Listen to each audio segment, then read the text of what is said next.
요 일본 요정부터 하고 해야겠습니다. 왜냐하면 요정이라는 단어가 지난번에도 얘기했지만 일본에서 발생한 단어를 우리가 가져다 썼고 또 그 요정 자체가 일본에서 왔기 때문에 일본과 우리나라의 기생, 술, 요정 이 관계를 얘기해야 합니다. 지난 시간에 이제 주로 조선시대 때 얘기를 했죠. 사실 요정이 우리에게는 생소한 단어였지만 중국에서는 기생이 오고 같이 노는 기루라고는 말로 썼어요. 기루. 그래서 이미 당나라 송나라 때부터 그들 수도인 남경 또는 북경에는 수십 군데의 소위 기생방이 있었어요. 근데 고려 시대 때도 기생은 있었어요. 근데 기루가 있었는지 없었는지는 그다지 명확하지는 않습니다. 왜냐하면 이성계가 개성에서 서울 즉 한양을 건설하고 천도로에서 올 때 고려 개성에 있어서 기생들을 거느리고 왔다는 그런 기록이 있습니다. 그렇게 보면 아마 그 기생이라는 게 술집 기생이기보다는 약방 기생이라는가 또는 궁중의 시녀로서 기생이었던 것 같습니다만 어쨌든 기생이라는 단어가 이미 나옵니다. 그러나 이제 조선시대 때는 기생은 존재하고 있었고 그리고 술집은 있었지만 기방이라고는 소위 이 요정 비슷한 것은 조선조 중접에 나타나가지고 정조 때 비로소 활발해지는 걸로 나옵니다. 자, 그런데 이제 우리나라에 들어온 요정은 사실은 19세기 말엽에 들어옵니다. 그러나 그 요정은 이미 일본에서는 상설화되어 있었던 하나의 술집 오락 문화였습니다. 고려시대 때도 차가 있었고 그다음에 조선시대 때도 차가 일부 있었지만 다방이라고는 우리나라에 들어온 이 단어는 과거에 약간 쓰였다 하더라도 역시 일본에서 들어왔단 말이에요. 그 일본은 전국적으로 사찰이 많았고 또 불교 문화니까 사찰이 많았고 그 사찰 순례를 하는 것이 하나의 종교 생활 내지 일상 생활이었습니다. 마치 유럽에 가면은 성지 순례를 하고 있고 지금도 하고 있지 않습니까? 그들은 이제 사찰 순례를 했는데 그 사찰 앞에 가서 묵어야 할 숙소가 있고 그다음에 이제 잠시 쉬어야 할 그런 장소가 있었는데 바로 쉬는 곳이 다방이었습니다. 이제 일정한 이름보다도 다정 또는 다루로 쓰고 그다음에 요리를 먹는 곳이 요리가 있었기 때문에 요리 겸 차를 마시는 것이 다정, 요리, 요정 그래서 일본에서 발생을 했습니다. 근데 이 요정은 이제 문전 도시 즉 사찰이나 신사의 문전에 있는 숙소와 도시에는 거의 다방들이 즐비했고 그다음에 그 다정과 다루를 비롯해 가지고 요정들이 많이 있었습니다. 근데 그 요정에서 그러면 술을 마시는데 여자가 있었느냐? 분명히 게이샤가 있었습니다. 근데 그것은 그때는 이제 게이샤라고는 단어로 쓰기보다는 어쨌든 요즘 말로 하자면 서비스하는 여자들이 차도 날라다주고 그다음 위로도 오고 그랬던 것 같습니다.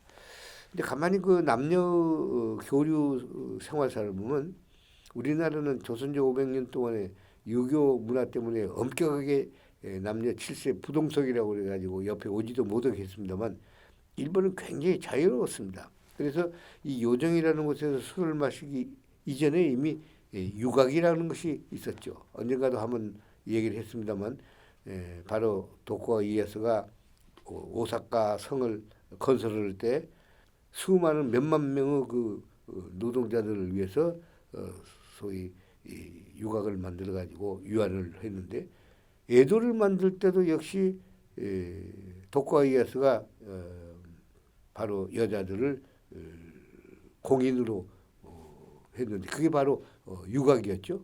그래서 이 유곽이라는 곳에서 남녀가 만날 수 있는 상당히 자유로운 그런 분위기는 일찍 일본에 있었고 바로 그 유곽에서는 성매매를 하는 그런 매춘 행위지만 요정은 술을 마시고 거래하는 것에 불과했던 거다. 그게 좀 성격적으로는 다릅니다. 일본 최대의 문화 살롱이었습니다. 그래서 최대의 부호들이라든가 귀족들도 유곽에 가서 술을 마시고 놀고 그랬습니다.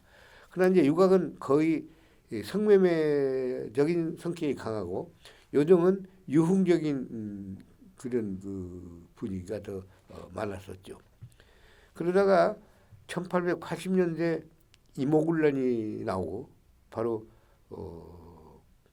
갑신 정변이 나와서 고종 왕실에서 청나라하고 일본의 소위 반란을 진압하는 요청을 해가지고 이모군란 때 바로 청나라 군대들이 한 2,000명이 들어옵니다. 그 이제 인천으로 해서 들어오고 또 일본 군대도 이제 한 몇백 명이 들어오고 이러다 보니까 그 사이에 청나라 군대가 들어오면서 청나라의 상인들이 들어오고 그다음에 청나라의 요리가 이제 일부 들어옵니다. 그 요리라는 것이 요즘 말로 쉽게 말하면 호떡이라든가 이런 것들이 들어오고 그다음에 일본 군대가 들어오면서 또 일본 상인과 일본 일부 여자들이 들어와가지고 이미 1880년대 일본에 있었던 요정이라고 하는 것이 정식으로 한양에서 문을 엽니다. 그 정문루라고 하는 곳인데 이게 최초의 우리나라의 요정의 계시였습니다. 이제 그러다가 이제 일본의 세력이 강해지고 그 다음에 이제 경부 철도를 놓고 일본 세력이 강해지면서 일본의 게이샤들이 기어들어오고 또 일본의 매춘부들이 기어들어와 가지고 일본색 그 유곽을 서울 묵정동에다 정식으로 만들고 그다음에 이제 아까 말한 요정들이 서울에 생기면서 19세기 말이면 이미 10여 개, 20여 개의 요정들이 돌아 있었던 것입니다. 근데 이제 문제는 1902년, 1905년이 되면 조선 통감부가 생겨가지고 이등박문희가 통감으로 취임을 하는데 이제 일본 기생이죠. 일본 기생 기샤를 6여대를 딱 거느리고 배를 타고 한성에 입성합니다. 그 마치 이성계가 한성에 들어올 때 개성에 있는 기생을 데리고 왔다고 하는 것과 똑같은 건데 하나의 시종으로서 거느리고 왔던 것 같습니다. 그리고 어쨌든 이등박문희는 오면서 기생을 끼고 들어왔고 그리고 1870년대가 되면 일본은 성매매 금지령을 내리는 바람에 창녀 그다음에 무슨 그런 성매매 하던 여자들이 대거 배를 타고 한반도로 기어들어옵니다. 장사는 세계 도처에서 해야 하니까. 이리하여 19세기 말쯤 유곽이 생기고 그다음에 이제 요정이 여러 군데 생기고 그리고 일본인들이 들어오면서 일본인의 오락 장소가 되며 또 우리나라에 돈 있는 사람들이 출입하게 됩니다. 그다음에 이 요정이 전부 경우에는 군산에 맨 먼저 들어옵니다. 즉 청일전쟁이 끝난 다음에 군산 개항이 되고 군산 개항 후에 맨 먼저 들어온 것이 일본의 요정이 들어옵니다.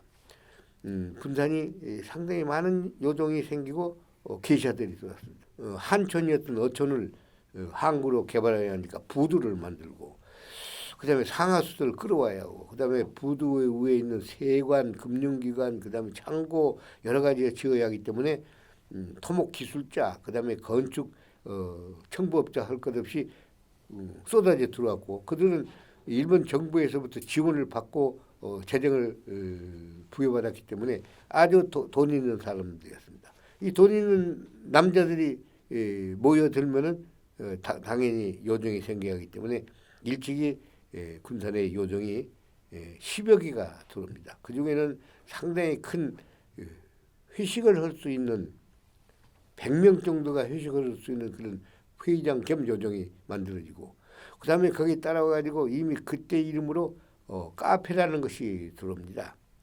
그리고 그 외에 서양 카페 위에 뭐 클럽이라든가 이런 것들이 들어가지고 이미 게이샤 그다음에 창녀 해가지고 일본의 술집은 대성황을 이루게 됩니다. 그리고 이제 그 여세가 전주로 기어들었는데 아직 전주에는 요정이라기보다는 여관 겸 숙박시설, 그러니까 숙식을 겸하는 그런 일본식 여관이 맨 처음에 들어옵니다. 그렇다고 새로 건물들을 지은 것은 아니고 한식에다가 이제 개조를 좀 하고 그다음에 등을 달고 등에다가는 종이로 술주자를 써가지고 간판 좀 달고 그리고 돌았는데 아직 성내는 들어오지 못했습니다.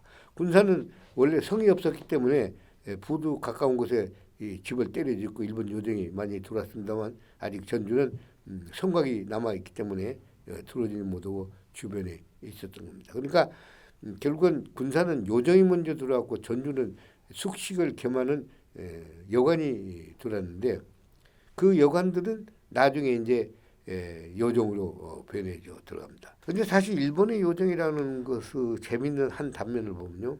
지금 남아있는 문화유산으로서 현재 영업하고 있는 일본 요정 중에는 300년, 400년 된 요정이 많이 있습니다.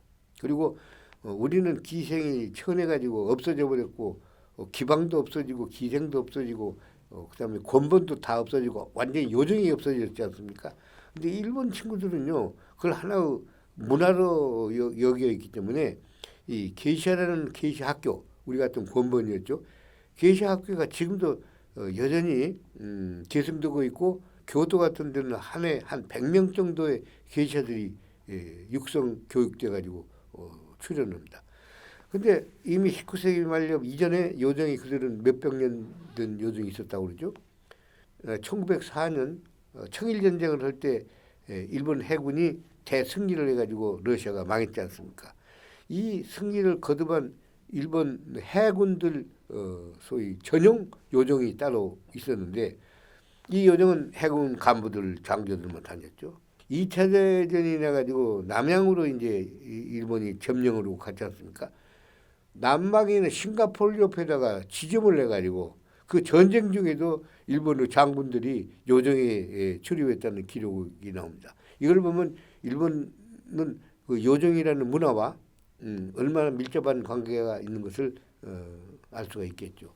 어쨌든 일본의 요정은 매우 생활문화적인 거, 우리의 요정은 일본에서 배워와가지고 매우 퇴폐적인 것으로 보여졌고 일본의 게이샤는 문화예술적인 존재로 남아있는 데 비해서 우리나라의 기생은 천하디 천한 사람으로 여겨져 가지고 오늘날 요정이 없어지고 기생도 완전히 없어졌습니다. 일본 교토에는요 본도조라고 본도 거리가 있는데 그 본도는 지명 1위입니다. 그 골목 속에 요정, 그다음에 다방, 그다음에 식당들이 한 600m 거리에 가서 절벽의 양쪽에 있는데 거기에 가면 게이샤들의 연습 공간이 공개돼 가지고 입장료를 받고 마치 극장 보듯이 보여줍니다. 이런 정도로 일본의 게이샤 문화 그다음에 요정 문화는 만발합니다. 게이샤들의 연습장만 공개하는 것이 아니라 요정을 일정 시간 낮에 공개를 해가지고 간단한 상을 받고 술 한 잔 마시고 그다음에 게이샤가 춤을 추는 것을 보는 그런 입장료를 받는 요정들이 있는 겁니다. 이런 걸 보면 일본의 요정 문화는 상당히 깊숙이 생활에 스며들고 있고 일본에 자랑할 만한 요정이라고 할 수 있겠죠. 전주는 물론 요정은 다 없어졌습니다. 서울도 요정은 완전히 없어졌습니다. 그리고 그게 한정식이라는 것으로 묘하게 바뀌어져 가지고 그저 치마 입은 여자들이 와서 서비스하는 그런 정도였거든요. 근데 문제가 상당히 복잡해졌습니다. 소위 장사를 하는 바이어들이 찾아오지 않습니까? 그건 세계적 상거래상들인데 이제 한정식을 먹고 쪼그다 보니까 거의 일본을 건너왔지 않습니까? 세계적 바이어들이니까. 근데 일본을 가면은 요정에서 게이샤들이 춤을 추고 아주 요정 문화가 만발해져 있는데 여기 와서 보니까 치마만 한복을 입었을 뿐이지 밥만 먹고 아무런 문화가 없단 말이에요. 그러니까 이들이 안 올라오는 거예요. 바이어들이. 그래서 야 이거 안 되겠다 해가지고 이 좀 5, 6년 한 7, 8년 전부터 요정이 다시 생겨나가지고 지금 강남에 요정이 여러 군데 솟아나 있습니다. 그리고 우리는 그들은 게이샤를 교육시켰지만 우리는 지금 기생을 교육하는 것이 없지 않습니까? 그러니까 생판 치마 입고 그냥 춤추는 가짜 엉터리 기생입니다만 그러나 어쨌든 간에 세계적 바이어들이 요정을 원하기 때문에 요정이 다 생겨났습니다.